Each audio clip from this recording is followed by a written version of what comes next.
Antoine, on sort de la conférence Twitter 140 qui était quand même la toute première qui était organisée ici. Pas mal de gens vachement intéressants sur le plateau. J'ai une question peut-être un peu bizarre pour démarrer, mais est-ce que tu as toujours le moral au beau fixe ou est-ce qu'ils ont présenté un truc qui tue ton business? Non, ils n'ont rien présenté qui tue le business. Je crois que l'idée de Twitter reste la même, c'est de se focaliser sur ce qu'ils font de bien et d'avoir un écosystème qui se crée autour. Et on l'a bien vu au niveau des développements, ils sont là pour nous aider, ils sont là pour nous écouter et c'est très très gai. Tu as eu l'occasion de discuter avec Alex Payne? Oui, par exemple aussi, et Doug, donc c'est les deux personnes qui sont un peu les plus visibles pour le moment derrière l'API de Twitter. On a pu discuter avec, échanger un sourire, c'est toujours gai. Toi Xavier, pareil, tu as fait des choses découvertes, des confirmations que tu es dans le bon dans ce que tu es en train de faire avec Twitter?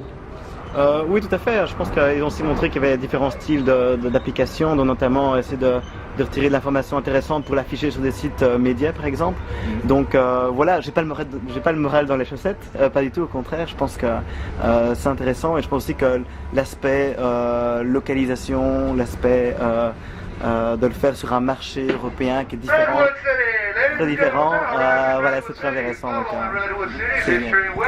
par rapport au fait de rajouter du tri, c'est quelque chose que Microplaza propose. Là ici, typiquement dans ce que Jason Calacanis a pu sortir comme moyen de se faire $1 million ou $1 milliard, t'as retenu quoi de ce qu'il a pu raconter? C'est un sale gamin, hein, Calacanis. J'ai retenu plus que ce que Jason a dit. Donc Jason, ce qui est a présenté une manière de pouvoir ressortir de l'information et la brander par exemple de différentes manières. Donc c'est quelque chose qui clairement rentre dans un business model que nous voit. Ce que j'ai surtout entendu aussi, c'est que Twitter est très intéressé d'avoir des applications qui tournent autour de leurs données pour pouvoir justement faire ressortir l'information la plus pertinente pour les personnes, pouvoir rechercher le tweet ou l'URL ou l'information qui est partagée par les gens. Et ça aujourd'hui c'est très difficile avec le moteur de recherche qu'ils ont. Des applications comme la nôtre ou des applications comme celle de Xavier permettent exactement de faire ça. Donc je crois qu'on est dans le bon mouvement. Pareil Xavier, t'as retenu quoi d'essentiel c'est quel speaker qui a plus retenu ton attention aujourd'hui?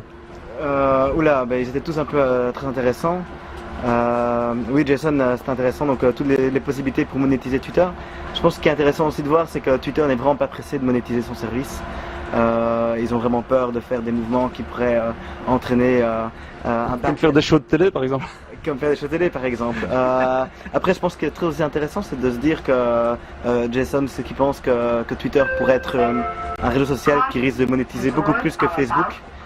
Et donc ça c'est vraiment très intéressant de savoir qu'il va y avoir beaucoup de business qui va se faire au-dessus de Twitter. Beaucoup de gens dans la salle aussi qui pensent ça. Beaucoup de gens fatalement à la salle, mais comme il a très bien dit, on n'était pas à une conférence Facebook où là je pense qu'on aurait une autre réponse. Mais ce qui est intéressant surtout pour le public belge et européen, c'est de savoir que c'est une plateforme qui grandit très vite et que c'est important pour les business européens d'investir très tôt dedans parce qu'il y a un train qui est en train de démarrer et c'est important d'y être. Merci.